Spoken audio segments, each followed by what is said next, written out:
Okay, all right. Welcome everybody to another episode of DOD45. I'm Ty of Art by Ty.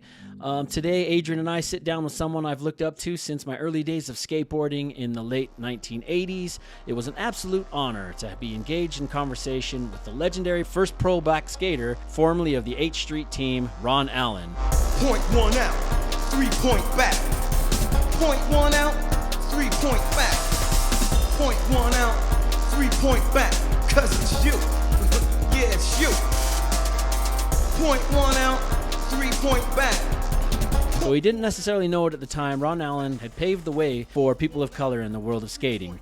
By doing what he loved, Ron helped skateboarding become the diverse sport we recognize today, which debuts in this year's Summer Olympics. We get right into the thick of it and talk about everything from music to taking advantage of street skating without the presence of security guards during the pandemic to continuing to be a pro skater well into his 50s. Hell yeah, that is inspiring. We also talk about the racism that he faced as a skater at a young age. Ron also talks about how he had to work off his bills that he owed to Thrasher magazine and how he was forced to choose between having dreadlocks or continuing to cheer in college. Ron Allen recently relaunched his skateboard company American Dream and gets into why it's essential to support and be supported by your local skate shops.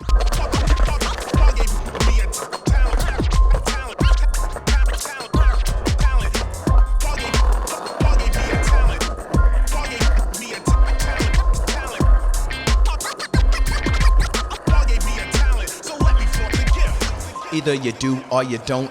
Some try mind expansion. I'm still riding the high of having an opportunity to have a conversation with Ron. So without further ado, Ron Allen, thank you so much for joining us and welcome to DOD45.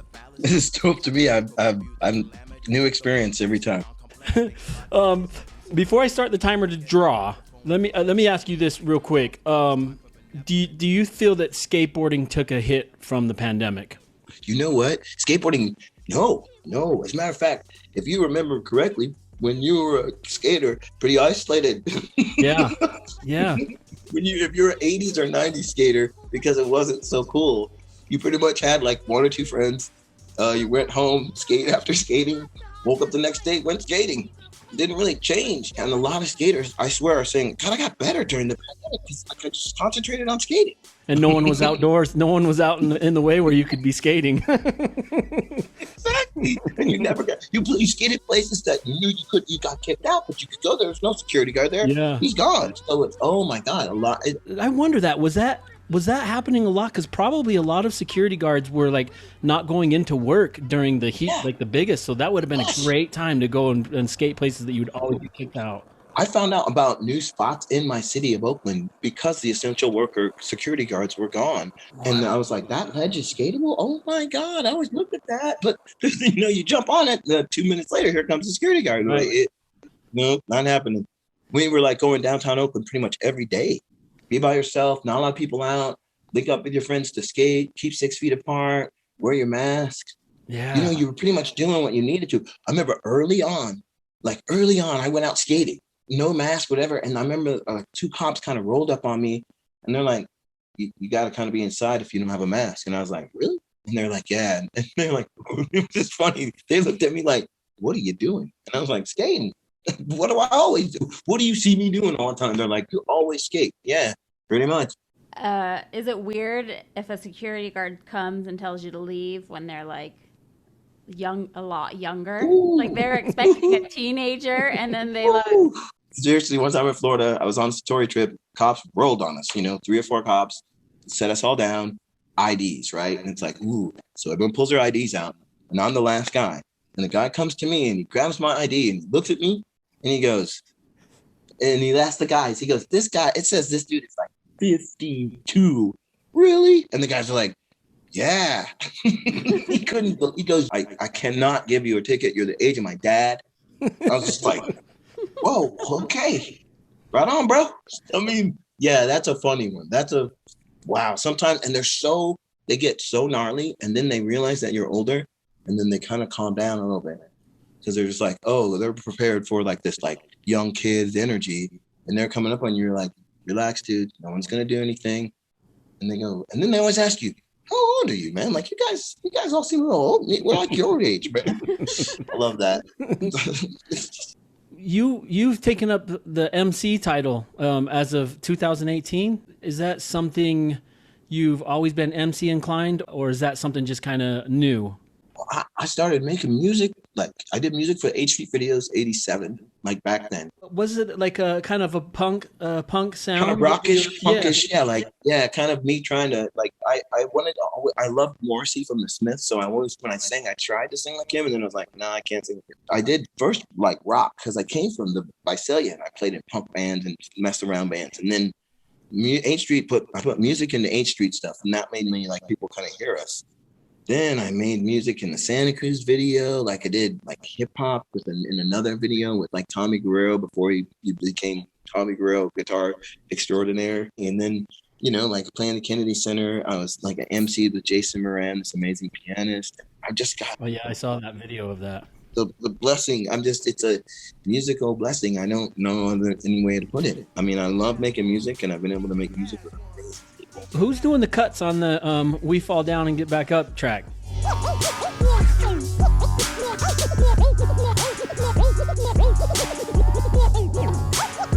That is DJ As1. He's DMC champ East Coast for like last 2 years. Him and the guy named DJ Remedy.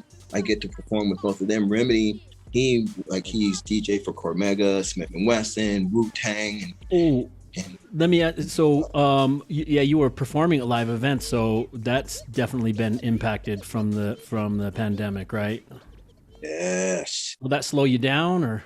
Well, I was on a tour for like 7 years. Like I literally had decided that I was going to just be out there and see how it would work, and it seemed to be working really good. I built fan bases in the East Coast mostly. You know, I wasn't playing in the West. I was kind of going East because I have friends out there, and just building a fan base. And then COVID came, and about 6 months in, I went, wow, this may not ever happen again. Like I may not ever play another live show. I may not ever go back out on a skate tour again. But then it's when I went, but you know what? If that's the case, damn, I've had some good ones. Yeah, and initially, your parents probably the skateboarding thing was probably quite a trip to them, right? Ooh, no, you know, they had a really crazy time about it because when I discovered it, discovered skateboarding was around like 7th or 8th grade, and I remember I was president of my junior high, and we put on a skateboard contest, and I didn't have a skateboard. All my friends rode in it. I didn't have no skateboard, and I remember after that asking my parents and kind of starting, and they would make such jokes about it. I'd be like, "Oh my God, Mom, there's a photo of a black man skating in the magazine," and their parents would be like, "Him and you." But they did get to see your success as a skateboarder before they. Oh yeah, like Mom got to see the shoes from Osiris. And crazy little funny story. My dad used to always take me. My dad was a California Angels fan. He used to go see Rod Carew play, and he'd be like, "Come, you want to go?" And I'd be like, "Yeah." And then you grab your board, okay, your pads, okay. And then he dropped me off at the skate park across the freeway from the Angels thing. Don't tell Mom type styley. And years later, when I'm at the Ban This premiere for Powell, I'm with Tommy and Jim, and we're kind of kicking it, and we're being, kind of our little celebrity selves.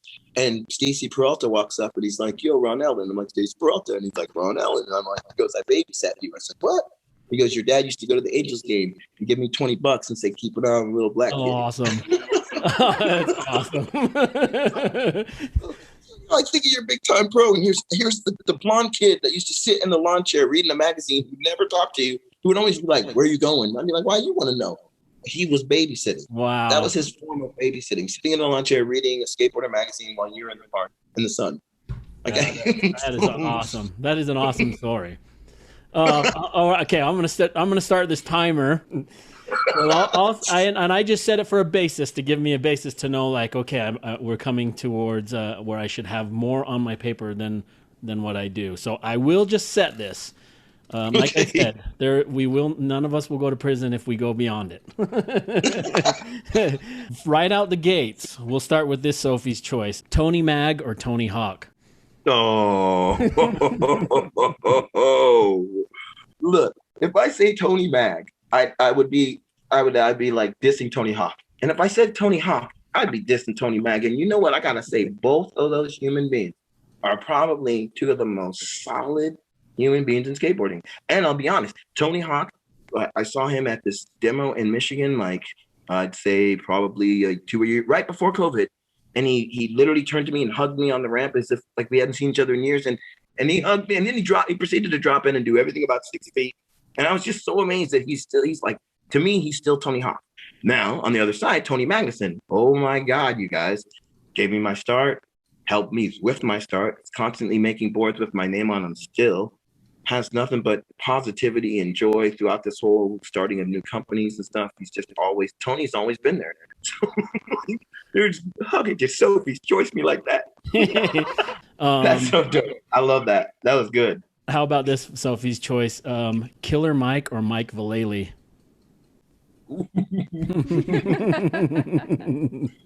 Woo! Okay, well, Killer Mike, man.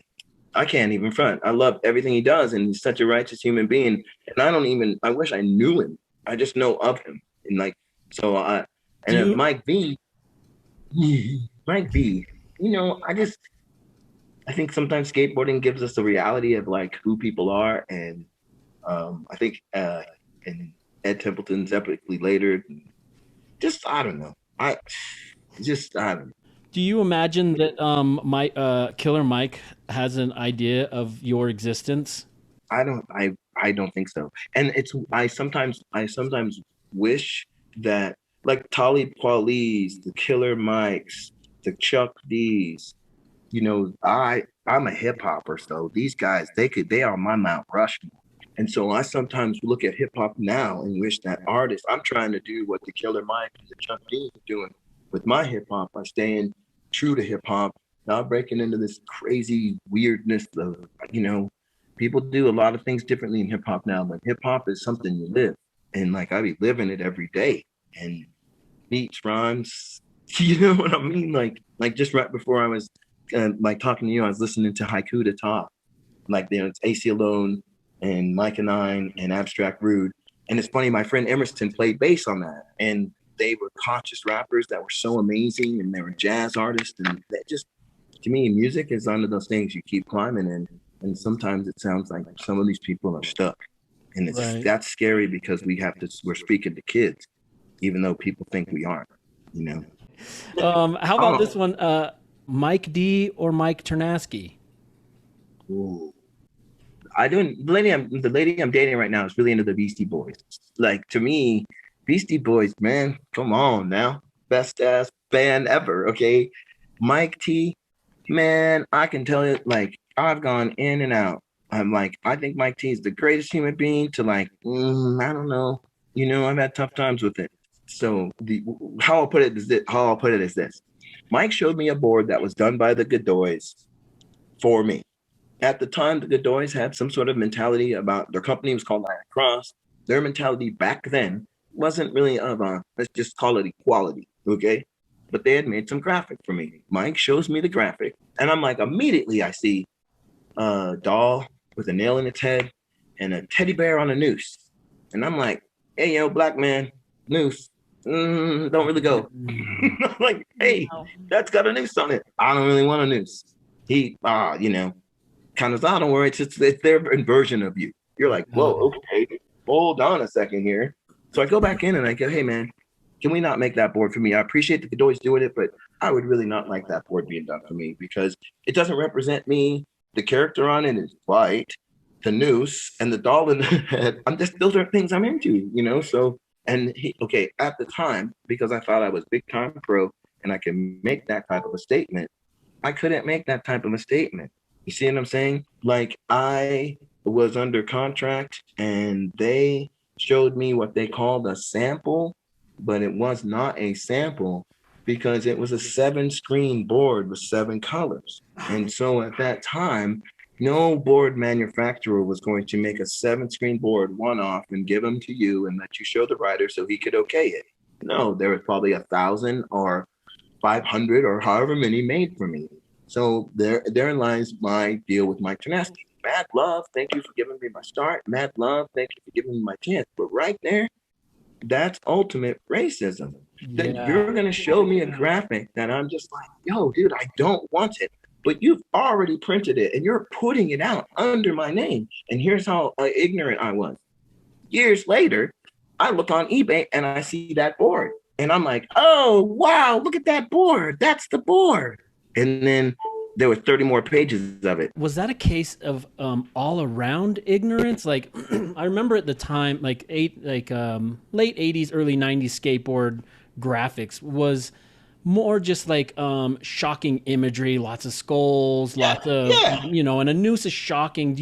It was just a shocking thing, them not realizing the connection. Enough respect to them. They actually came to me later and were like, man, sorry for that stuff. We had a different mentality about ourselves during that period of time. We're from South America. So we have a civic, more equality looking stance at the world than we did back then. We were young punks, not figuring out where we were coming from. I got mad love for the Godoys for their straight come back and talk about it and not. They didn't try to walk by me and not say anything. They were like, hey, dude, we were wrong. And I'm like, damn. And that takes a bigger man or human being to come back and at least be able to admit that. And so I don't feel any ill towards them. Right. And like that with Mike, I don't feel ill towards them. I'm just saying, sure, it's just something. Yeah.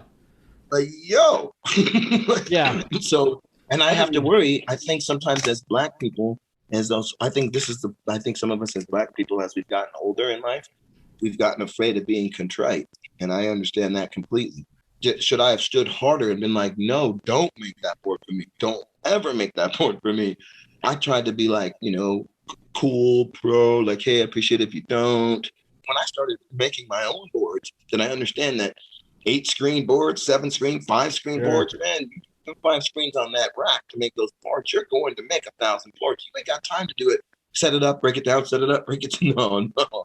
This is the 80s. This is the late 90s. Boards are flying out of there. You set up something, you're cutting, you got 1,000 boards ready to print.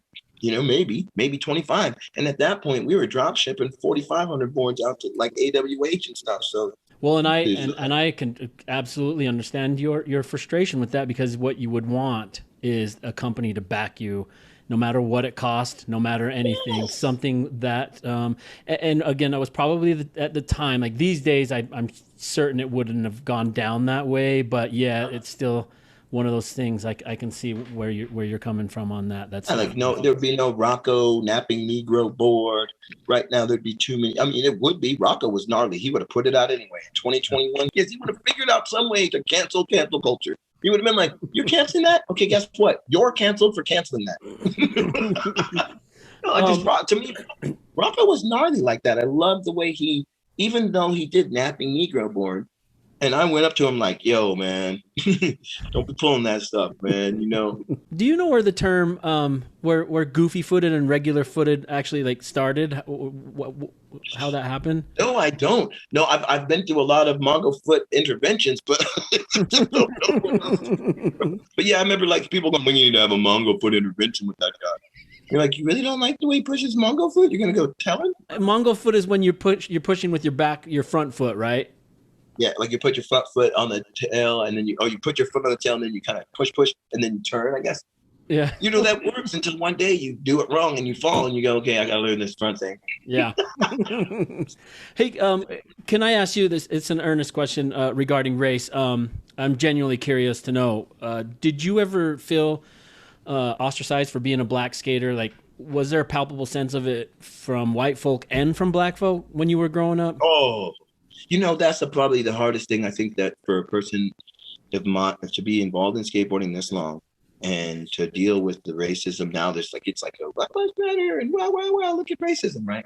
Well, I went to UC Santa Barbara, and I was like this little Black kid from Visalia, California, with a skateboard, and went to the EOP program, Educational Opportunity Program, to give human beings a chance to, transition into college, right? So it was Blacks, Latinos, Asians, and my best friend was this lady named Debbie Hill. If you see Debbie Hill, you go, she kind of looks like a white girl, but she was like 80% Choctaw or some, like indigenous folk. You know what I mean? So she caught a lot of grief.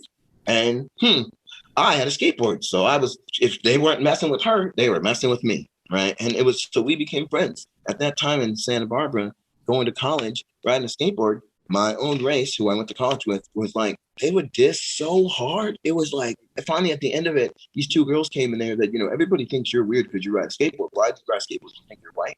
And I was like, ain't got nothing to do with that. I remember thinking to myself, wow, I'm already here at college by myself, but I'm really by myself. That I came home and my parents were like, you learn that like ain't everybody black down for black and brown ain't down for brown and brown ain't down for. They go, wow, you thought that it would be that way? And I said, well, I have to be honest, y'all made me think that, and it's not that way. And they were like, yeah, we also knew that there's a world out there. And so the world that I saw when I went to Santa Barbara taught me that, like, yeah, black people weren't really into skateboarding, and they thought I was trying to be like a white person because I rode a skateboard. So then when skateboarding came around to black people and they're really super stoked on it, I was already like a punk. I was a punk in the black race. Like, I hate to say it that way, but I was like, like a punk in the white race is like, F authority. I hate everything. Well, I was a punk in the black race. Like, you don't accept me, so screw you. Like, I could care less about, like, I was like, man, like, I wasn't black. I was just a punk. I hated everybody. Skateboarding was my out, and I loved it for that. But that happened because I was a cheerleader in high school, and then I went to college and I was a cheerleader, and I was part of this thing called the United Spirit Association, and they were like this huge organization that was like about teaching cheerleading, and I was so into it. Like, I was like, man, they had like Paula Abdul was the choreographer, a bunch of really cool women that went on to be other great things. But one year I came back to like spring training, we're having dreads or trying to grow dreads. And they were like, what's up with your head? You look unkept. And they were real professional. I'm trying to dread up here. And everyone at that time, there was nobody wearing dreads. But I remember being like, is this dread thing going to work for me? Because this is looking horrible right now. But then I ran into this Rasta woman and she said, oh, you get to humble your crown. You get to humble your crown. When you grow dreads, your hair looks like a mess. And then when your hair finally dreads and you look at your whole dread crown, then you humble yourself and you don't get big head because you have that. Because at the end of the day, you knew that there were points in time where people were like, your hair looks crazy. So it's a real humbling experience. And so when she told me that, I went, oh, so for like 4 to 6 months, my hair was looking crazy. And then, twisting it. And all of a sudden I started having dreads. And when I started realizing that, it's like she said, dreads are in your head. Dreads are on your head, but dreads are also in your heart. If you're not dreads in your heart, you're just wearing it for a fashion statement. And then that was when it really went, oh, whoa. Like, so then I didn't care that people put me down. I represented skateboarding to them in that way, I guess. But to me, I learned so much about like humbleness and like when your own people don't like you, man, it'd be a lonely ass world. Yeah. I can laugh now because I go, like, I look at skateboarding now and I go, God, it is not predominantly black. And I wonder how that feels, Like, I wonder how that feels like to young black kids who are like, we're into it, Yeah. Do you feel like that's where you got is that where your affinity for HR and Bad Brains came from? Oh, yeah. Hell yeah. Hell yes. I mean, the soundtrack of our lives. I say Chuck Treese and like Chuck Treese, McRad, the Powell video with Ray Barbie and Chet Thomas and them skating with Chuck Treese in the background with the music.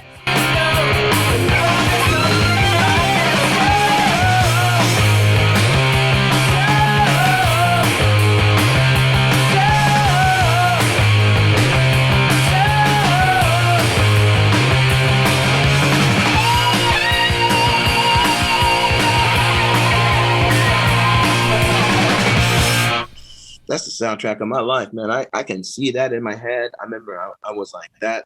I had only been on 8th Street for a little bit, and they put that out, and I remember just being like, these guys are dope. Hey, just real quick, going back to your college days with your dreads, when you were in cheer, did they only gave you gruff about it. They didn't make you change your hair, though. No, they fired me. They let me go. And then they let me understand that, like, that's when I came back to skateboarding. But they had taught me something. And so parents always said, no matter how bad something is, you gain stuff from things that you even cry about, you gain something. And what I gained from them was professionalism. They were like, be on time, wear your gold sweats. If you don't, you'll get fired. If you're a navigator in a car, no way to go. Don't fall asleep. The person driving would make them tired. They would teach these little things. And so I remember being like, well, I can take that into skateboarding. And I brought that into skateboarding, my own stuff. I don't think I brought that into skateboarding. Like, I'm bringing professionalism. No, I said, Ron Allen is going to be professional. I'm going to show up on time.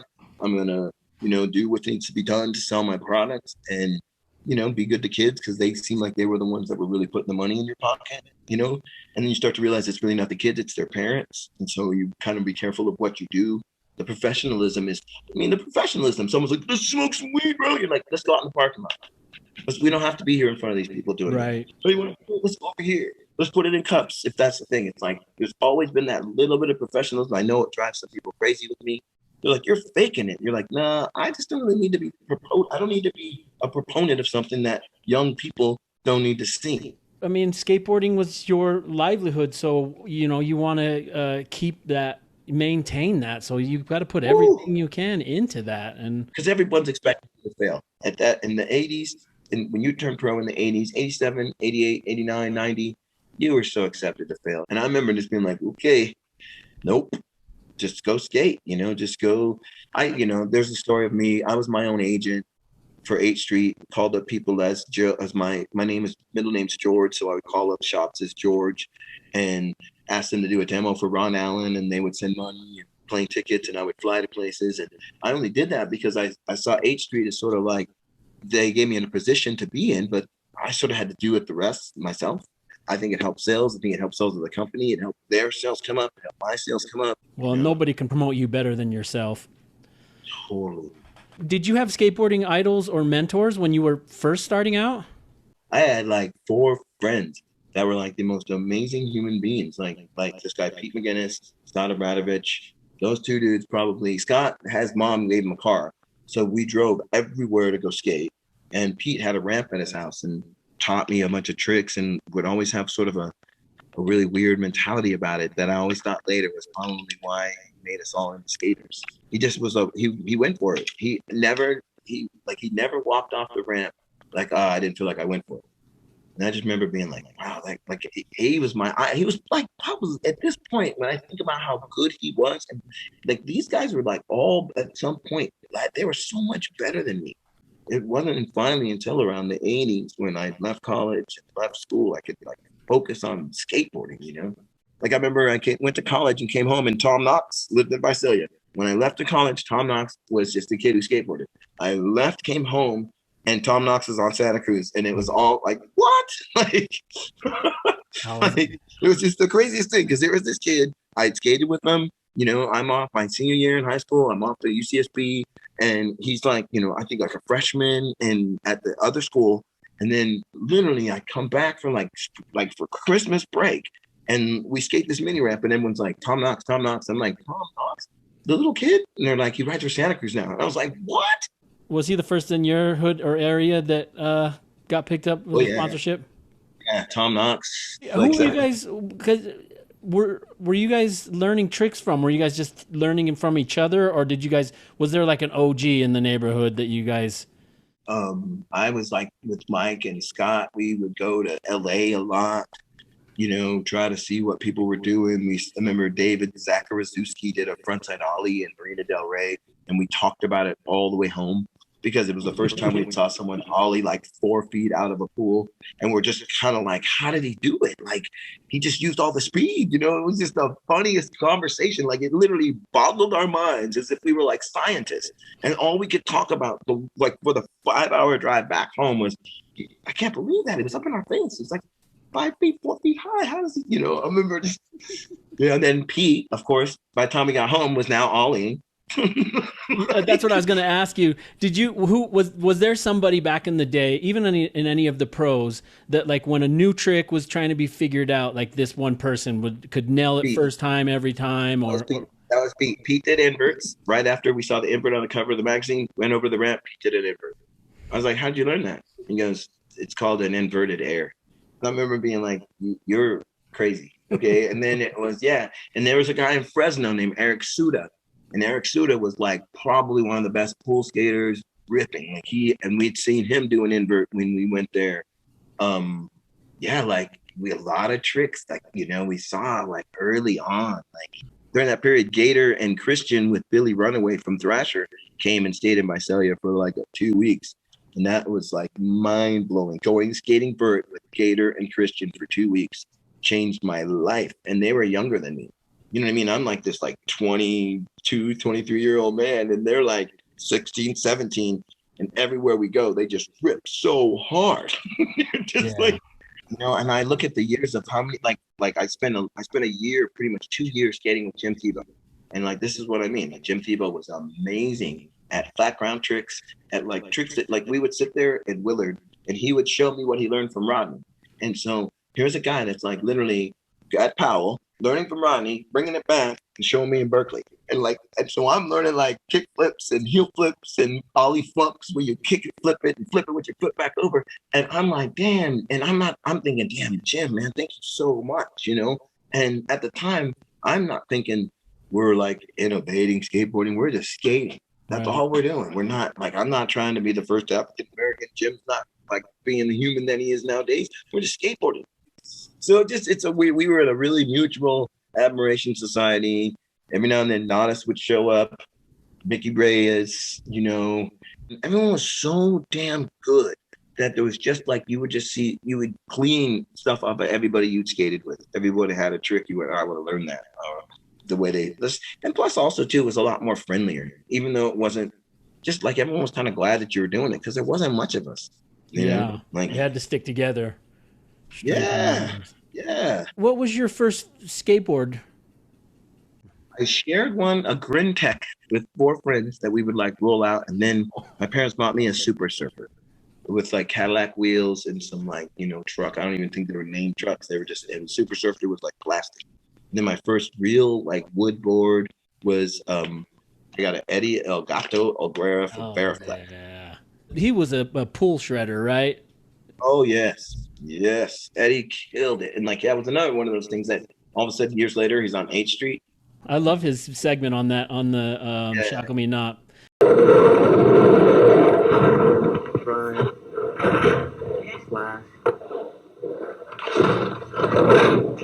Grind / very good. Have a drink. My name is Eddie El Gato Elguera. I couldn't even talk to him. I was so like, he was my idol. Like, it's like, it's the funniest thing in skateboarding when the idol gets on the team. So I just thought Eddie was the man, and he's still the man to this day. Eddie is a dope human being, but it was just crazy to like him being on 8th Street. Yeah. Woo! How about the $6 Million Man or Man from U.N.C.L.E.? $6 Million Man. I like Man from U.N.C.L.E., but I like Lee Majors was dope. That one was slightly before my time. I was a big Fall Guy fan. I really liked Lee Majors. Majors, man, I'm telling you. He's like, yeah, I love $6 Million Man. How about Thrasher or Transworld?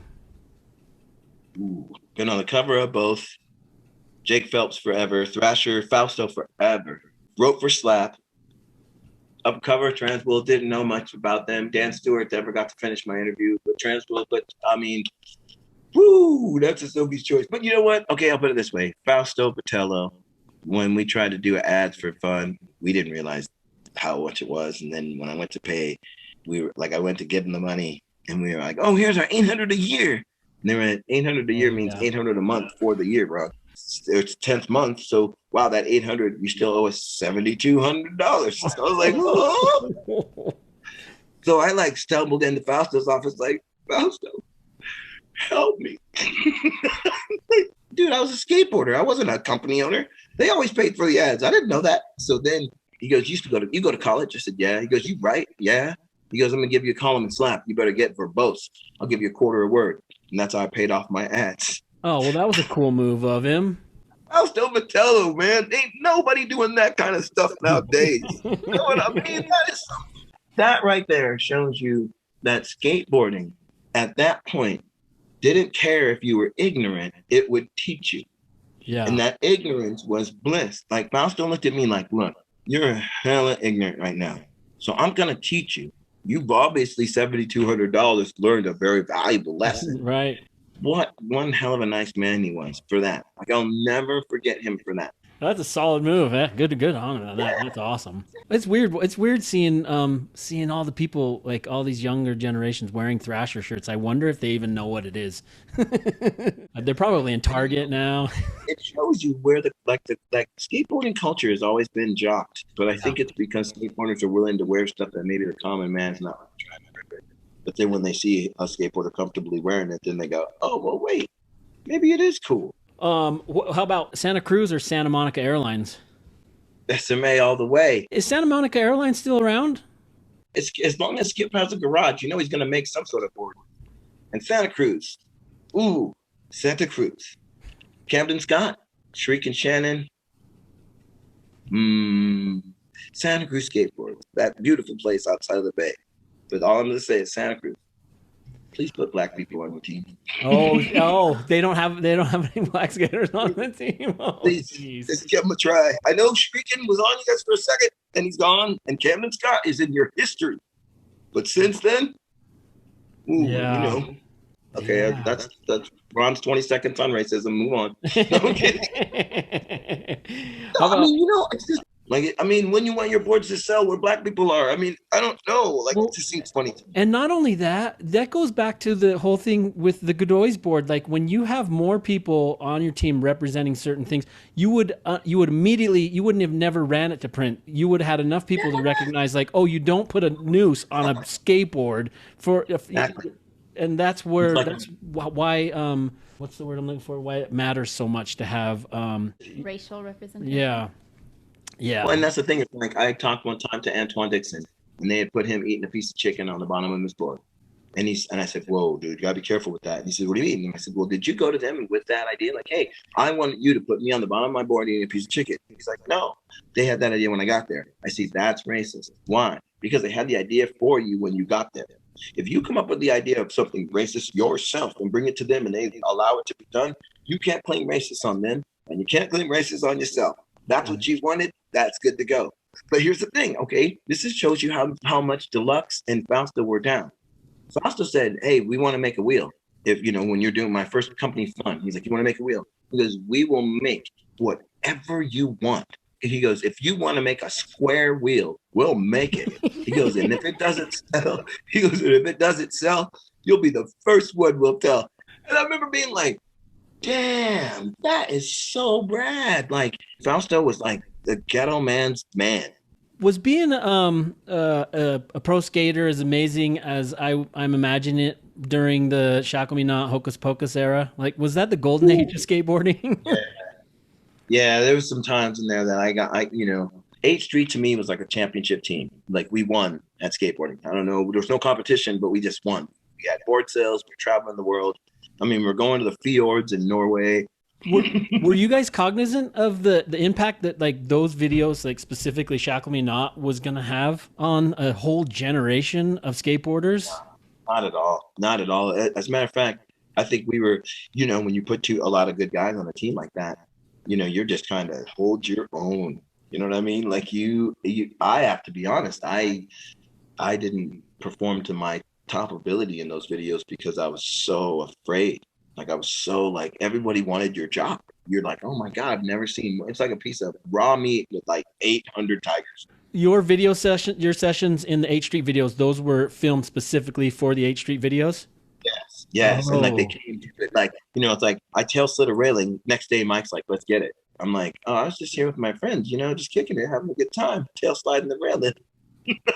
Major difference from you just skating for fun to now it's like you have to get this or you have to nail this or. Well, and that was the thing. The tail slide the day before was with a bunch of friends. We went there, had a good time, did it, laughed about it, went home. I called up Mike like, "Whoa, I just tail slid the railing. It was kind of cool." Next day he shows up. It took 20 times, you know. Yeah. About the 15th time, you're like, "Oh my God." I can't do it. Like, I can't do it. You felt that, so you were feeling the pressure then at the time. Yes. And, Yeah. and if you look, if you watch the footage, I land and look, I beam the camera like a mad dog. Like, you get that? Like, because I can't do it again. It's just so crazy. And then he took me to the 17 stair railing, and he was like, if you do this railing, you'll be immortal. And I was like, yeah, but I'm mortal, and I will be immortal because I will die. And then people be like, I tried this 17 stair railing and died. And I remember years later saw somebody do that same railing. Is at the Oakland Museum of Art, and I remember just being like, yeah, like they thought I was a rail guy. And you are a rail guy until you get to the rails too big that you're like, I'm not trying 19, 20 stairs. Right. And I remember that. And there were guys that were. So, and I always made a joke because someone will no slide a 19, 20 stairs before the board slide or lip slide, anything. And I go, because that's easy. And they'd be like, that's easy. I go, yeah, you put your nose up on, wait in, slide all the way down, turn, come on. Once you got to put your board over it, put your trucks over it, now we're talking some serious stuff now. That's kind of why I still skate so hard now, because I feel like maybe I got a little still much to prove, like, like from being pro back then. Obviously at an older age, are you pushing to learn new tricks, or are you kind of comfortable riding what you know? I like new tricks, but I try new tricks, but I catch myself doing the old tricks, but I also catch myself trying to innovate them into other things. And I just think skateboarding is about progression. And I've just stopped. I'm at my age, I've stopped comparing, contrasting with others. And that's really it helps me out a lot. Do you still get the thrill of working out a new trick? Oh, yes. I mean, I tried a trick during COVID. It was like my COVID trick was front 50-50, front shove it, late flip out. The filmer he said, I think you tried it 800 times. Like, it was one of those things where I went to the park, ollied 50-50 up on the sledge, and was going to do 50-50 late shove, 50-50 front shove it off. As I went to do front shove it, a kid rolled up, and I did the front shove it. The kid rolled up, I kicked the board, and it landed on its wheels. And my friend Will rolled by, and he said, did you try that on purpose? And I said, no, I just kicked the board. I didn't want the board to hit the kid. He goes, it landed on its wheels. And then hence was the 800 more tries to me landing and screaming like oh my gosh. I was like, I made it. But there's something about doing that trick during COVID and me and this guy and the filmer and the people would come to the park and they'd be like, you're still trying that shit? Why don't you give it up? I'm like, man, I should. Twisted ankles, just board hit me in the hand. Just like, it was this whole, like, I got to do it. But boy, landing it, that was like, man, that was the best thing ever. That one you'll never forget. Yeah. And as I get older, that battle, they're rare. They're rare battles like that. Because it's filmers, you're like, look, man, like Robert and Kier, that's why I love those guys, because they wait an old black man out. They wait. Like, Robert can see it. He goes, there's something in your eyes. He goes like, one time I dropped in this pool in Maryland, and Robert's like, I could tell you're going to do something crazy. I said, how? He goes, just look in your eyes. But he goes, you have this look that he goes, all of a sudden your focus changes and you're really focused. And I'm like, yeah, because I don't want to kill myself. Are a lot of your gnarliest tricks that you would perform fear driven? Left brain, right brain, where your left brain's like, you need to be really careful today. Your right brain's like, go for it. People don't realize it's left brain, right brain. So when you look at someone like Nigel Houston, that man's brain is the strongest brain, because when his side, now I might have them reversed, but when his side is saying, don't try that, Nigel, that's a 25 stair railing that goes around a corner. You could hurt yourself. And then the other side's like, yeah, we won't do that. We're just going to go look at it and just see how it works, just kind of roll up and see it. When you think about someone trying gnarly tricks, that right side of the brain has talked to that left side enough to make that left side think, oh, we're good. Was it your right side of your brain that had you wearing those shin guards?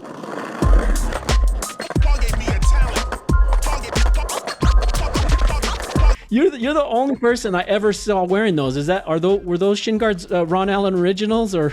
No, we came from skating a mini ramp where they made us wear pads. And so I just pulled my knee pads down over my shins to skate. And then we went to Oakland Tech and I had them on. And I was like, I never should be taking those off. Oh, man, I hate shark bites, man. That was I just figured you took a lot to the shins. So you were like, I'm wearing shin guards. No, I did take a lot to the shins. Learning kickflips, like I used to show people my shins and they would like gasp, like, oh my God. I was like, kickflips. It's like, kick flips with 9-inch wide boards with like a lot of weight. Like the trucks were heavy, the wheels were heavy, the boards were heavy. There's a couple times I'd come home and I was just like, don't show your parents. They will definitely make you quit. Those shin guards, that just happened that once on the video. You didn't wear it. That wasn't a regular. Oh. No, I remember when I saw Gons wearing long pants. I was like, okay, if Gons is wearing long pants, that means that's how you save your shinner. You're like, I'm going to wear, it's a little piece of cloth between your shin and life. Do you have any old injuries do you have an injury that you can just always feel? Long time ago, when, you're going through that period where you're getting older, so you need to have your own insurance, and you sort of think you're on your parents' insurance, and then you try to go to the hospital and find out you're not on your parents' insurance, so therefore you're kind of not insured. You go to the hospital and they go, they tell the doctor, you can't talk to him. He's not insured. And the doctor's like, I just got to show him something. Okay. So we go in his room and he goes, this is your kneecap. And he goes, see this line down the center? Who did the surgery? I said, didn't get into surgery. He goes, when I fix somebody's kneecap, I try to like shave one side and shave the other so the two kneecaps come together perfect. I was like, yeah. He goes, look at how perfect that is. He goes, so you didn't get a knee surgery? I said, nah. He goes, can I ask what happened? I said, yeah, I was trying to learn this trick called tail slide, and I just missed. I landed all my weight on my knee on the ledge. And he goes, it broke your kneecap. I go, it sure did. He goes, so what did you do? I said, I was in Isla Vista, UC Santa Barbara, and I went home, and one of my roommates had a cast. He had like one of those Velcro casts. So I put my knee in that. And then I, for 2 weeks, kind of stayed home, and then I went surfing because I couldn't skate. It hurt still, so I went surfing because it didn't hurt to paddle. While I was skating and paddling and while I was surfing, it kind of popped and felt good. And then I could skate again. The body's 96% full of water. Sometimes bones float back together because these bones floated exactly back together. And I was like, so the body's just like fluid to it. If you just leave it alone, sometimes things will float back. And he goes, unless it's displaced where it's like broke the skin. And I remember leaving going, okay, so that means I can get hurt pretty good here. Like I'm good. Like I can take a goodie. I'm pretty resilient up to this day. I mean, I'm scared of that sometimes because I'm that resilient. Like I can fall, and then 2 days from now, I'll be like, wow, I must have fallen a couple of days ago. And so in those 2 days, I think I'm in sort of like a weird body shock. I just got over a separated shoulder 14 or 16 weeks ago, which was like most pain I've ever felt in my shoulder area. But that's a weird injury when you're hurt and you can't really use your shoulder, but then you really realize how much you use your shoulder, just like rolling in the pool, doing a frontside grind, how much shoulder there is. You go home and you're like, why does this hurt? You're like, oh, I actually do use it. So. Yeah, I have back nerve issues been happening to me. When I hit 40, all that stuff started happening. And I just pulled my hamstring the other day. It's just like, I was going to ask you, what do you attribute your body, sustaining this for so long? Was it just the repetition of continuously skateboarding, or is it a mental thing where I kind of fell into just accepting like, oh, when you turn 40, that's when you start wearing down. And maybe that is a mental thing too. You know what? Mentally, I'm just really glad I'm still on. I'm like, I still have that 12-year-old. The separation of I'm an adult, okay, 58, right? Put me on my board. I'm 12. Yeah, you feel so youthful again. Like, yes, you kind of, and it reminds you of your youth. Remember, I was young. I did this young. It's like, to me, it's just all about enjoy it. Like, enjoy the fact that you are still at your age riding a skateboard. Something that you picked up when you were 12, 11, 10 years old. Man, pat yourself on the back, man. That's so dope. Like, I'm so glad I'm a skateboarder because no one's told me I'm too old to do it. Like, no one's told me. The guys at Skate Park in Tampa are like, you want to enter the pro contest? Do you know that every year at Skate Park in Tampa, I like to enter the pro contest and enter the industry contest, because the industry contest is like skating with your friends, and then the pro contest, no delusions, grandeur. And they're like, but I love Skate Park in Tampa for that reason, that they go, you want to enter? Come on. And like that with Do Tour and like all these new things.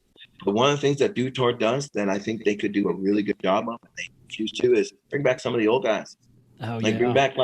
bring back do a little old school contest with some of the guys like myself and Rob Welsh. I've seen Alyssa Steamer, and this is the thing. The reason why you would do that is because you're Mountain Dew, and if you were really down for skateboarding, you'd be down enough to show that skateboarding had a history prior to it. But you're not. You're just a corporate sponsor. So at the end of the day, you're like, look what we're doing for skateboarding right now. You're like, yeah, Okay, bro. But a lot of these corporates could really do a lot to help a lot of the older guys that skate, that still skate, or just need to know that they had some sort of influence in it. I travel around this country and I see a lot of the older guys, and I think sometimes it's really sad that like they feel like they're like nothing. And they're the dudes that like you look at them and you're like, bro, you don't realize how much you inspired me and my crew of guys.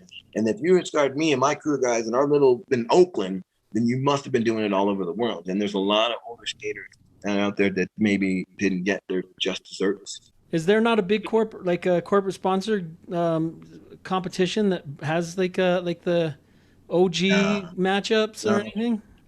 I was wanting to do OG Street Masters. Like they do vert stuff, you know, with all the older guys. Yeah. You know, I grew up here in California with so much stuff being like not skatable and trying to skate street in California during the 80s and 90s. Just, you know. So a lot of times I'll spend my day at the skate park just because it's so easy.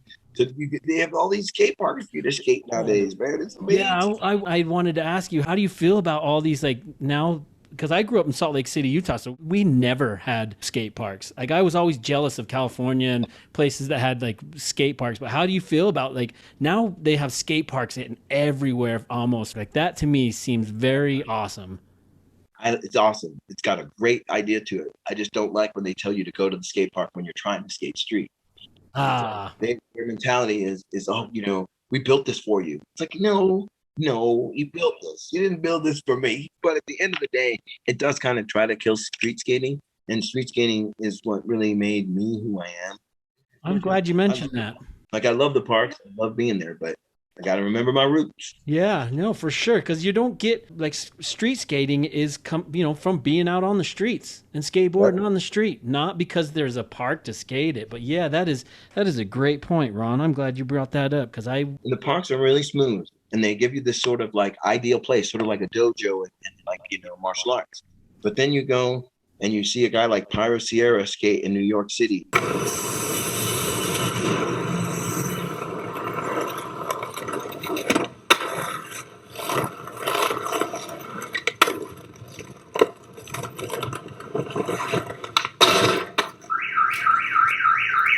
And then you go you have an epiphany there. You're like, I am out of skate shape.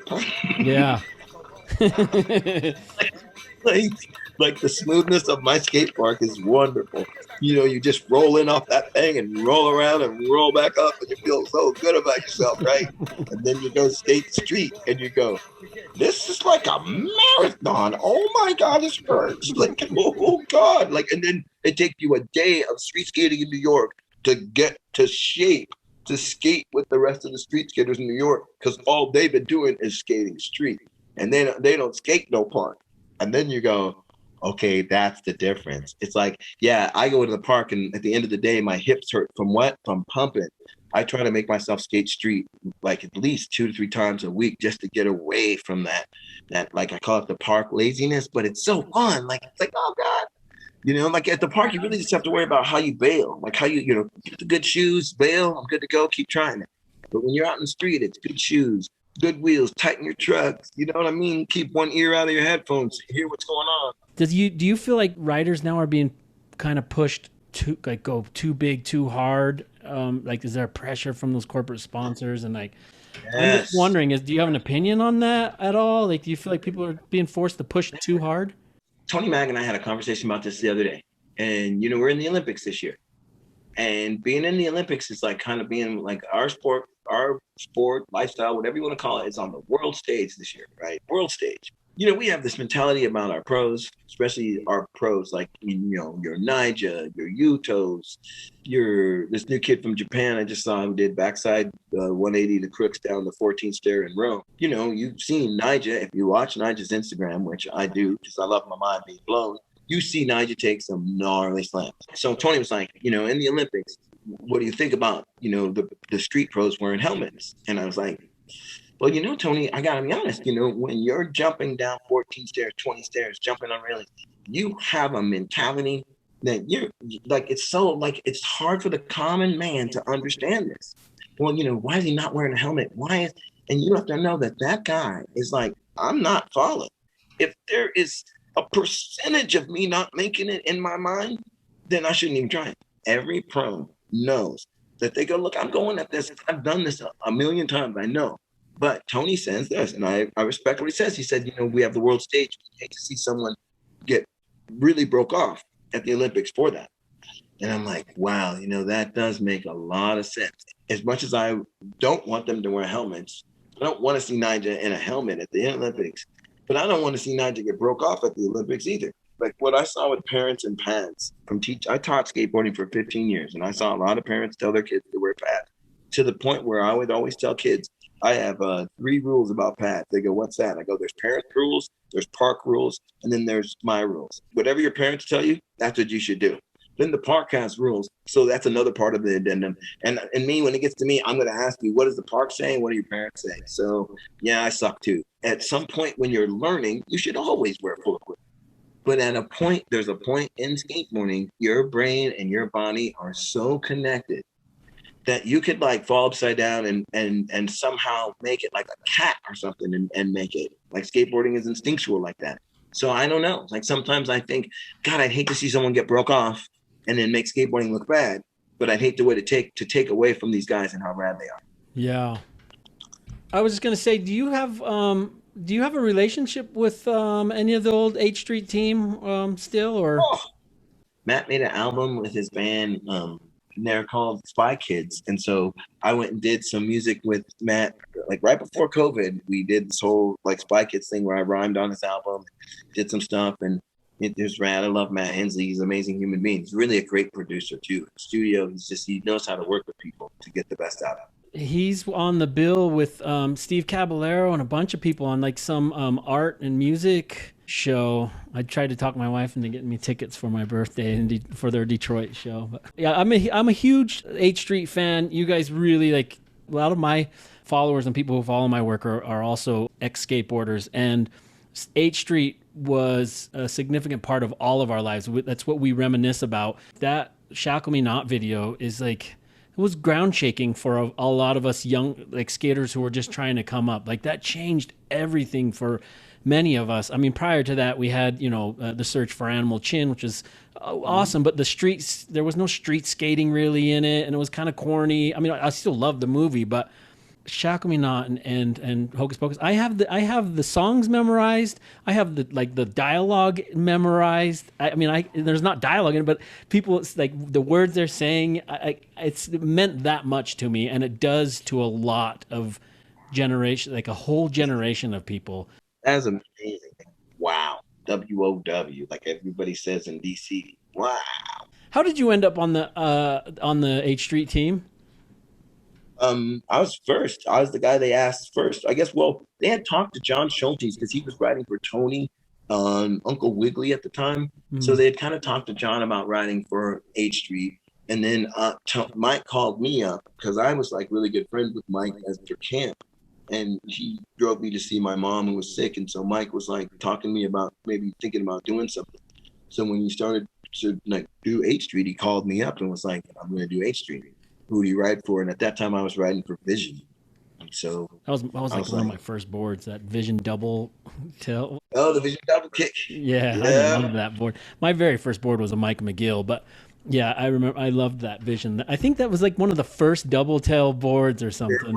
It was a double tail before I think Mike B's board came. It was like or they were trying to be like Mike B. I don't see Vision really innovating back then, but I can see Vision going, well, that board's selling, make it. I felt so cool on my double tail board. You're probably the only kid in town with it. Like I definitely was, and I snapped it, and then I think I stole some shit to go buy another one. But oh my God! Oh, speaking of stealing, I gotta tell you a funny ass story about stealing. When I was a kid, we stole so much wood for ramps. We would steal. We would go to construction places late night style, right? And one time we decided we were going to build the massive 16-footer. We were going for vert. We were doing it, and we stole like so much wood. But we were like the stupid criminals who did it. We walked through the dust field onto new paved street to get to where we were. So the dudes at the construction site followed the tracks. And they followed the tracks to the backyard. where we had all the wood. Yes, and and of course back then it was you spray paint the ends of your wood. So like green wood was for this construction place, red wood was this, it had red on the ends. We had no clue. So when the guy said, "Where'd you get all this wood from?" Of course, we all like, we bought it. He goes, "How come it's got green on the edges?" I'm like, "It came that way." And I was like, "Oh God, what are you doing?" And like, oh, that was just the word. And like, we didn't know, like, we didn't have, like, we knew we were wrong, obviously, but it was like, we just wanted to skate so bad, and we were tired of skating mini ramps and quarter pipes. We were trying to make the move up. I don't see a lot of footage of you riding vert. Are you a vert rider at all? Do you enjoy that? Well, I'm skating in Visalia. There was Pete's ramp. That's all I grew up on. There was a ramp to skate. Our street skating was how you got from your house to Pete's ramp. And then like later became something. But at the time, you skated whatever was available, and what was available was vert. So you'd have your little pad bag. I remember my pad bag, which is so funny because that thing used to smell so horrible. All kinds of boards in there, new pads, old pads, stinky pads, stuff to make the pads smell good. It's like a purse. It's like these vert dudes carry these big old purses around, and I'm wondering why they haven't styled it out yet. Like Ron Allen's next gig, you need to come out with the the pad bag. Real male purse. That's right. We're talking about real male purses. We're making it hot. Hey, Gleaming the Cube or Ice Cube? Ice Cube. Gleaming the Cube was too hokey. It was. Ice Cube got hokey later in his career, but yeah. Hey, how about Spike Jonze or Spike Lee? To me, Spike Jonze is gonna forever be the guy who made skateboarding vignettes cool. Like he made skateboarding like the skateboard between parts. Like if you want to like, okay, like this is how rad skateboarding is to me. Like a long time ago with H Street, I said, "Hey Mike, how come it says Haynes Beefy T in our shirts? If this is our shirts, it's just a H Street." Alfonso draws something that says H Street stuff with like a fat stick figure that goes into the back of our shirts. The rest is history. And so I somehow feel like I think H Street, not myself, but H Street by doing that, made a lot of companies feel like, oh, we can do that too. Okay. Spike Jonze did that for video. Hey, you guys got a person's part. Okay. Then after his part's over, why do you have to go to the next person's part? You can do something funny, make it like do something that shows your company different. And so I believe Spike Lee was the first person to sort of invent this separation between first rider, second rider, put a little vignette movie in there, and to me will be the king of that. And Spike Lee, he's a Knicks fan, and that's dope. Someone's got to like the Knicks. Someone has to stick by them all the way. Exactly. Way to go, Spike. Show us what you do. That's how I am with the Utah Jazz. Exactly. Look, I'm a Warrior fan like that, Raider fan like that. I understand like fandom is important, but when you have a team that leaves, then you kind of understand and check yourself about. Yeah, are you a Vegas Raiders fan now, or? I saw the Raiders leave, go to LA, and then the Raiders come back. I saw what it did for the city. I saw what it did for my city, Oakland, and like if I were the mayor of Oakland right now, I'd be worried about my job. The Warriors don't play in Oakland anymore. The Raiders are gone. And if she loses the A's, they'll be like Oakland. Is there talk of the A's leaving? Might go to Las Vegas too. Oh my God, that's like that'd leave you guys into oh man. But you know what someone said? They go, "Ron, you should then run for mayor and make Oakland a skate city." Dude, how dope would that? But that is so true. That would be so dope.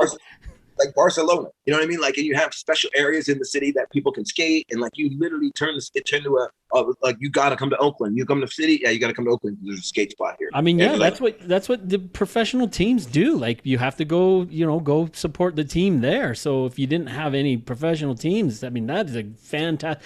I mean, maybe you not running for mayor, but someone like getting on the side of someone making that happen. Yes. You guys have a lot of dope skate spots there, right? I mean, everybody goes to Oakland to natural, just made like man-made. Like I call it urban transcendentalism. We as skateboarders actually like man-made stuff. We're a crazy group. We actually have an aesthetic for man-made stuff. Most people sit on a marble bench and won't go home and call their friend and go, "Dude, there's a marble bench I ate lunch on. I sat on it today. It was man, it's so awesome. Where a skateboarder be like, dude, there's marble benches in that place over there. It's so sick, dude. You gotta go check it out. Yeah. You call the, like, we had a spot called the Silver Handrail here in Salt Lake City that everyone knew about, the Silver Handrail. But yeah, you call it. Yeah, it's that spot. Like you go, yeah, like and like we talk about it like we're urban transcendentalists. We're like, that stuff's made by a man. That's sick. This woman put this bridge, and at the end of it, it's sick. You know, you're like, oh my god, like, you know what I mean? Like, it's so, we're so urban transcendentalists about it. I got to just a couple of little things I'm going to put on here. I'll throw a couple more, just a few more of these Sophie's Choice because I really want to get them out. Living Color or Color Me Bad? Living Color for sure. Cult of personality. So great. Black Rock. You know what I mean? Like, it's like, oh. GNS or Independent? Indy for life. You ride for Indy, right? Yeah, I wrote for him for 5 years, and I never called the office because I didn't know I was on. Like, Lance Dawes put me on, and I didn't know I was on. So I was like, for 5 years, I was a rolling joke in the on. Is he ever going to call and get trucks? And then I saw him at Tampa Pro, and they're like, do you ride our trucks? And I was like, yeah. And they're like, you know, you're on the team. I'm all, I am? I'm all, send me a box. Is GNS, are they even around anymore? Gordon and Smith. You know, I think they were around for a hot second because I know my friend Jim Gray rode for him for a hot second. Jim Gray was on GNS. Here's some a few yay or nays. I'll bang these out. Bridge bolts. Nay. Yeah, I saw someone write an article like, how lazy do you got to be? Like, what else are you doing? No, dude. I mean, because, you know, I used to know kids in GBC. What's that? 3-bolt crew. I was like, what do you mean 3-bolt crew? We only put 3 bolts in our stuff. I was like, oh, okay, I get it. 3-bolt crew. I get it. That's kind of cool. Like, then I was like, what if you lose 1 bolt? They're like, then we're still TBC. It's 2-bolt crew. I was like, oh, God. Like, okay. What about design and grip tape? I can't front. I'm getting one made by a company called Pariah. So if I say nay, I'd look hella bad right now. Airwalks. The trick or the shoes? The shoes. Which came first? The trick did, not the shoes. I'm known for doing the trick, not for wearing the shoes. But I used to think they were the sickest shoes back in the day. But they're like these light blue and teal, crazy. Like, colors that they used were so off that made them like cool because they were like, no one had shoes like that. Mustard, orange, and blue. What about leather ollie pads on shoes? Yay or nay? You know, I got a funny story about that. Like, these kids came to skate camp and they made these little pads. They were at skate camp with canvas Converse, and they were getting ollie holes. So they made these ollie holes, ollie patches at skate camp. Like, hey, check this out. We made them. A couple kids saw them. Hey, can we get those? Yeah, and they made some for the kids. They leave camp that year, and then they start making them. And it's like their business. And I'm like, these little entrepreneurs are killing it. And I see them like, I'm like, what are you guys doing? They go, yeah, we still make it. And now it's like this patch, you know, about to make a shoe with the patch. I was like, oh my God. Yeah, my mom made me one of those. It was like a cutout piece of leather and then 2 holes that hooked onto the shoelace at the bottom. Was Vision Streetwear the first shoe that started building that rubber ollie? Yeah, that little, which sucked because they really kind of made it so that if you kick flipped, if that thing touched your board, it would make your board flip really quick. So you would always just be like, damn, like, you better be ready to kick flip if you kick flip. I've got to ask you this about the Ollie North. When you were doing your Ollie Norths, were you calling them Ollie Norths? No, I was going, this is the wrong way to do Rodney's one. So Rodney did it, and I saw Jim do it. So I did it the best way I could do it.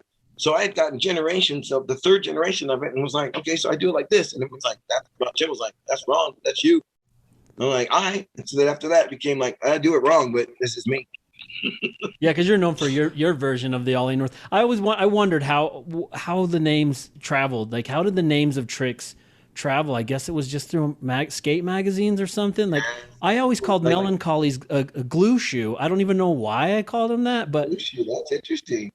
Yeah, I remember like there used to be this trick called the front side my dick. And I remember going, Jim, what is it? And he goes, it's like a big spin, but you just think you do, it's a front side big spin.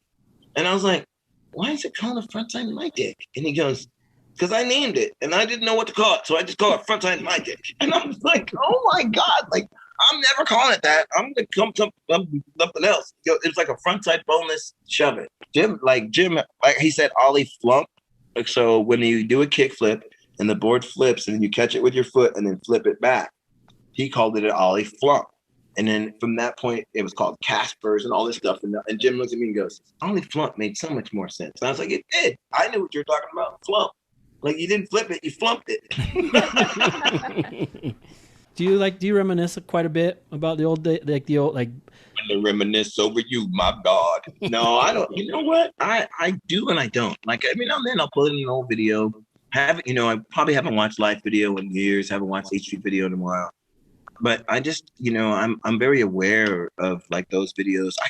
I love the fact that like I keep an eye and talk with like John Schulte's like probably like once a month, or Tony talk to you about once a week. Tony's hanging out with Cookie Head, so I'm talking to Tony. Cookie Head comes in the office, laugh with Matt about something. Like just it's like that. Those guys are always going to be connected to me. I wrote Brendan Schaffel had an interview with some sort, I think it was Chrome Ball, and I wrote the intro for that. And it's just like those guys remain as like some of the greatest human beings I've been around in my life. You know what I mean? Not only because we were on H Street, but even after H Street, they were still really fun, cool to kick it with. Lupe Fiasco or Tommy Guerrero? Tommy Guerrero all the way. Lupe, I love you, but you know what though? He introduced skateboarding to black folk, I think, in a way. But Tommy Guerrero is the fucking best. You know what? I made hip hop with Tommy Guerrero. I made a song called MLK Say with Tommy Guerrero, and it was so sick. And I remember going, Tommy, man, let's make some more of that music. And he's like, oh yeah, I'm not really doing that right now. I'm like, huh? It's like put out a guitar album, and I remember hearing it and going, yeah, you go ahead and you keep doing that because you're hella good. When are you coming out? When are you doing another board? Oh, well, okay. So American Dream came back. American Dream was made 3 times. The first time was me through Deluxe, and then ADI Unit through Spencer and Aliasha. They went down to San Diego. And then Rob Owens and his mom got together and tried to do American Dream again, but it didn't happen. But they were always going through Joe at Pennswood. And so above Joe at Pennswood in Pennsylvania, he has a Ron Allen American Dream board above his desk. So last week, when we were about to get ready to launch American Dream, I called up my friend Robert. And he's like, I'm here in Pennsylvania right now. I'm like, no way. And he goes, I said, yeah, Robert, I was going to order 25. Just want to get 25 of those boards of my own board if it was possible. And he goes, oh my God, Joe.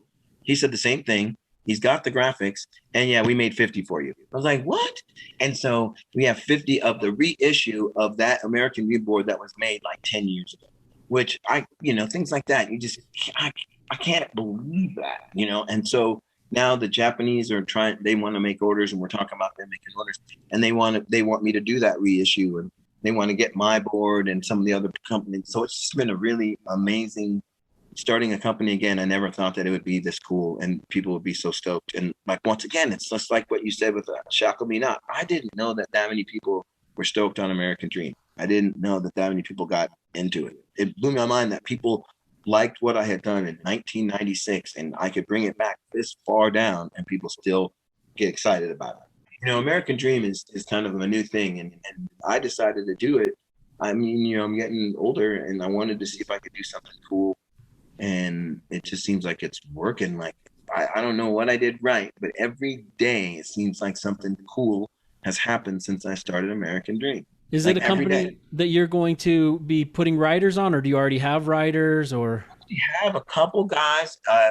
One of the guys I have, his name's Paul Hurtado, and having him on the team is just amazing because he's like that good guy. He's good at skating, consummate pro, understands the business that he's in, and just wants to represent. He's easy.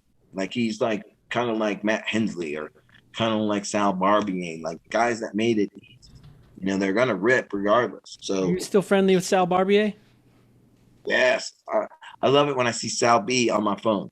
I'm like, uh-oh, Sal's calling. Yeah, I messaged him after I talked to you, and he said he'd be down. I'm hoping to be able to sit with him for one of these. Sal's a cool cat, man. I mean, he's like, that's the thing. When you think about sports teams, right? And, you bring 5 guys together for a championship in NBA, 11 guys or 22 guys, whatever, for a championship in NFL, or, you know, you bring these number of people together and it's important that they all get along, figure out how to be together or whatever. And I think about H Street and for its successes and pulling people, like there were so many of us, for us to come together and for it to be a success. We all had to sort of have this kind of mindset that we wanted to see successes. And I think that that's what is, if you really want to start a skateboard company, like I always tell people, start a skateboard company, not because you're pissed about what happened to you, but start a skateboard company because you love skateboarding. Because you can't stay pissed that long. You just can't. You can be mad for a day, maybe a year, but that becomes cancer. You don't need it. So at the end of the day, revenge never keeps companies going. It's the idea that I love this and I love it so much, I'm going to keep it going. That company is never going out of business. Why? Because you love it. You're never going to let it go out of business. Even if it's out of business, you'll still like, I'm still here. Yeah, the foundation of what it was started on is what will. It's love. You got to start it with love, and I think that's why 8th Street was what it was. It was not started with this. We're going to put this company like we're going to have a super team. Nah, we're going to put these guys together. No, because no one even knew what people's abilities was. They didn't know where people were. It was like Tony and Mike had love. And like a lot of us were like, mommy, devoid of that from our families, devoid of that because our, parents, we made choices of skateboarding instead of, conformity into like, other stuff. And so we were probably needing love. So it was a family. Yeah. When you get out in these communities, in the hoods and stuff, and a lot of these kids have tough times. Yeah. They do need people to like mentor them. But the mentoring that you would mentor is if you said mentor, you get your ass kicked. So you don't say mentor, you know what I mean? Like I love it when they say OG, because then that's not mentor. Yeah. Is that what American Dream is? Well, American Dream is really about that. Like we say American Dream Incorporated, and there's a saying, dream spot and sold daily. So we really want people to understand that like skateboarding, if you're doing it, if you like it and you're doing it, you're living your American dream. We all came to America with an American dream.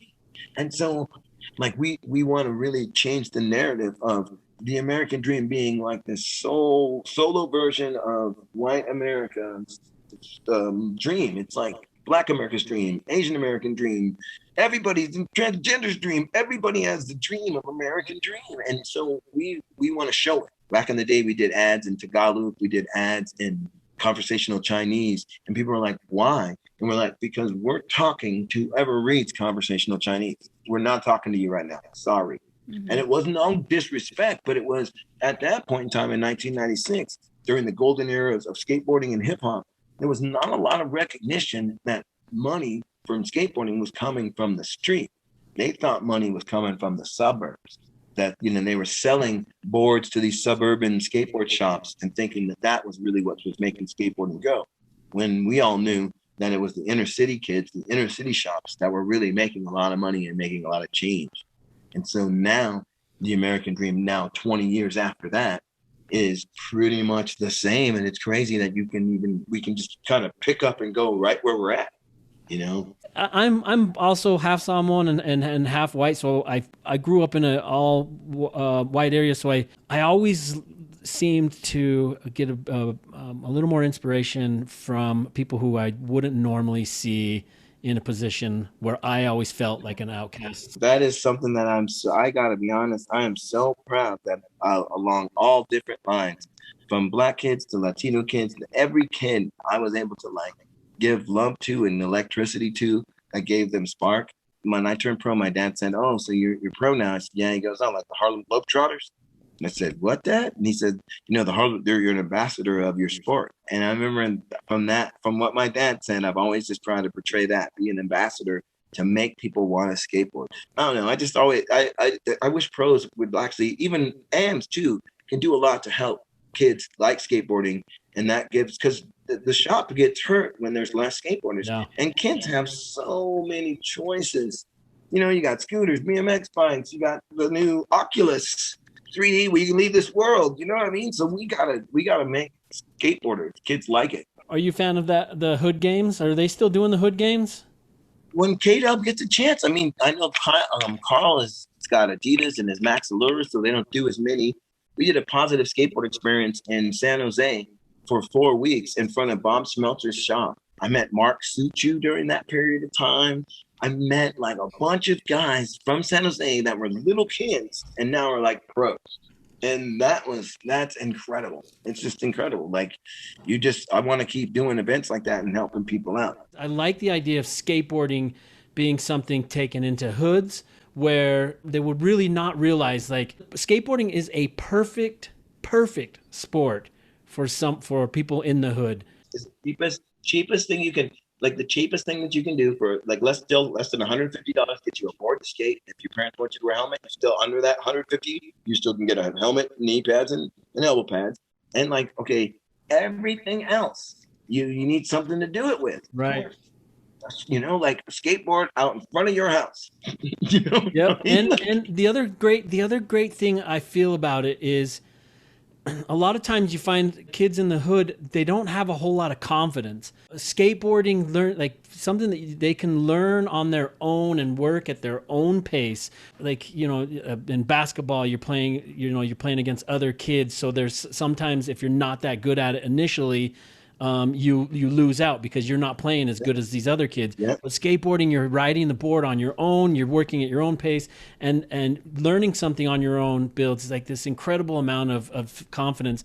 And I do feel like a lot of people in inner cities or lower income areas, what they lose out on is like self-confidence. And I'm a huge proponent of skateboarding as a sport and the confidence building, and it's such a great, God, I don't know. I get lost in my words when I get really moved about something, and skateboarding is one of those things that meant so much to me. And I never reached a level that like a professional level, but I was never skateboarding to reach a professional level. It was something that I had I could do with my other friends that we were outcasted with. Which is why I like it to this day. I think that's the greatest part about it to this day. I think that's why I still ride skateboard to this day. And maybe that's just from my growing up and seeing that from other people. There's a shop in my area, and I went to them like, hey, you know, I do with other things with these shops. You know, I'd love to do something there. And they were like, we're not interested. I said, okay. Broke my heart a little bit, but I was like, okay. And so now there's a skate shop in Oakland. And when I went there, they had 2 framed photos of me on the wall. And I can tell you that was probably the most emotional that I've ever been in skateboarding in my life, because being here in Oakland, that representation is very, very strong. And you realize that it starts right there at the shop, whether you have respect or whether you don't. And so if a shop respects you, then in your area, you'll see that respect. If a shop disrespects you, you also see that. As a Black man in this area, I've never committed any crime. I don't sell drugs. I'm just a skateboarder that likes making music. And at the end of the day, the new shop comes in, and in less than 6 months, they make me feel like, wow, man, I'm glad that I represent this area for skateboarding. Break Free Shop is the shop in Oakland, and they are what I consider to be the way that shops should be. And it's why skateboarding is such a wonderful thing, because shops control a vibe. And that vibe is either a positive vibe towards everybody, or this little negative, critical, excuse my language, bullshit that really takes skateboarding down.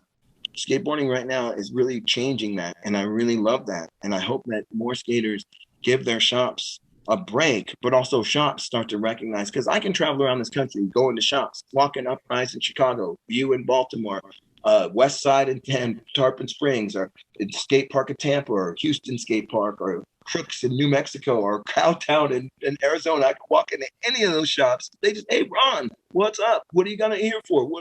And when you're in your own area and you don't get that kind of stuff hurts your feelings. And I'm just glad that it looks like right now, for the future, skateboarding is turning away from being that kind of like being that way, and being more like accepting and like, you know, enveloping, and more like everybody inclusive, and to include old guys and new guys and young guys and girls and women. And to me, that's what makes skateboarding dope, is that it's always on that forefront of inclusiveness as opposed to exclusiveness. And I hope that we keep that, because, man, like, being the other side of that exclusiveness, it hurts your heart. It breaks your heart. What is the name of that shop that we can show love to in your hometown? Break Free is the shop. That's the new shop. Yeah, that's owned by Rainey Barris and Hungry and Julian Stranger.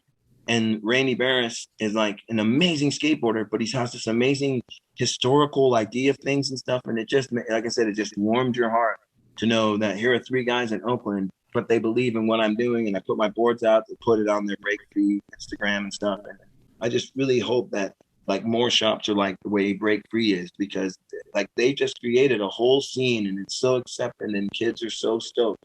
And you can feel the vibe. You go into Oakland and skating and you just feel it. It feels good to be there.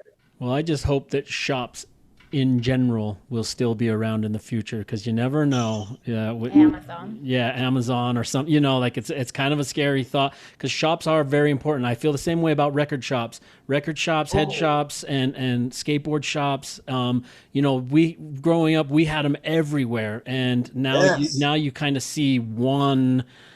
Like if you know in an area, like it's a scary thought to think, like just like bookstores have kind of just gone away. So yeah, I am fearful for it. I'm glad that people are still skateboarding. I have seen a lot of things that give me hope, because I see a lot of videos and a lot of people on TikTok or on social media. Like a lot of people are still skateboarding and they're very enthusiastic about it. And you know that with American Dream too. That's something that all the shops want to carry your board. Please don't do us like every other person does us online. And I said, oh no, my boards are introduced through your shop. And then a month and a half after being through your shop, my boards will go online. You have a month and a half to sell my boards, knowing that no one's going to walk in your shop, look at my board, and then go home and order it online. I don't want that. I'm particular about that, because that's losing in revenue on the shop to be able to still be there. That's very thoughtful of you, because that's how you keep us. You know, people can complain about shops going away, but if you're not someone participating in helping a shop stay by doing things like that, then you're part of the problem. You know, so the way we can keep shops up, companies can do exclusivities of their product in the shop instead of putting it right on their website. Only. Yeah. That's awesome of you. The way that I think we can close this out, how do I get my viewers, my listeners, my collectors, how can they support Ron Allen? There's so many ways. You can buy my record, which is like on YouTube right now and Spotify. It's called Do You Have Intelligence? That's my album. American Dreams coming through your finer skate shops. We'll have a website up for that in about a month and a half. But most, like, if you want board stuff and t-shirts, it's all through skate shops. There's 6 shops right now that are going to offer it in America. I'll be posting those shops. And then I'm coming. I have a gig in Chattanooga soon, like in a month. And then it looks like I'll be back out in Baltimore in October. You know, Tampa Pro. I'm looking like I'm playing there again. So yeah, just support your local artists, and hopefully I'll be one of those local artists that come through. Well, listen, Ron, I got to tell you, I hope I travel the country. I'm on the road 9 months out of the year touring, and I hope that I will have an opportunity to meet you in person. That would be so awesome. Yeah, I hope some way schedules link up or something. Dude, I'm so honored. I just got to tell you, I'm honored. It's so amazing. Like, I'm blown away by your skills are amazing. I hope I didn't talk your ear off, but the way this went down is so dope. You did not talk my ear off at all. I'm telling you, it's been such an honor for me to have you. You really did. I mean, everyone always says Matt Hensley is like the guy, and he was for me too. I even like cocked my hand back when I skateboarded. I did that whole but whenever I watched the H Street videos, like the first thing I would do is I'd fast forward right to your part. And I'd watch that, and then I go back and watch the rest of the show. And like I said, every day something cool happens, and this is today, and it's so cool, man. I'm telling you, like the old man want to put his shoes on. I can't express to you how much it meant to me when you messaged me back, said you would be down, because it's just it's such an honor for me, and thank you so much for joining us. It has been such an honor. Right back at you. I'm blown away. Cheers.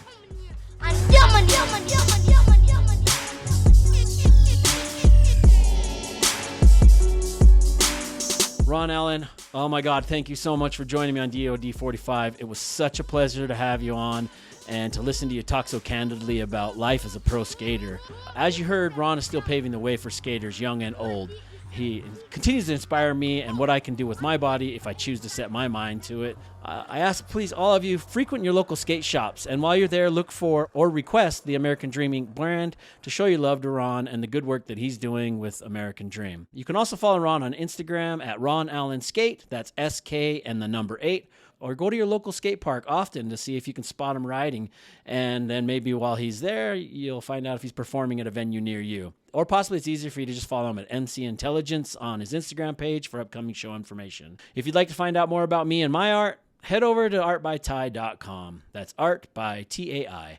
Or go follow me on Twitter at artbytai. As always, you can find all the links below and hit that subscribe button so you never miss an episode. That's all for now, everybody. Thanks for joining us. Cheers.